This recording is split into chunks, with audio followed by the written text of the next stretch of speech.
府吏长跪告，伏惟启阿母。今若遣此妇，终老不复娶。阿母得闻之，对阵便大怒。小子无所畏，何敢助妇语？我已失恩义，会不相从许？府吏默无声，再拜还入户。倨言谓新妇，哽咽不能语。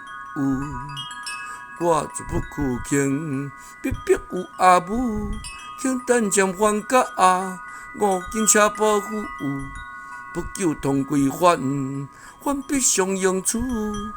以此下心意，心不为我语。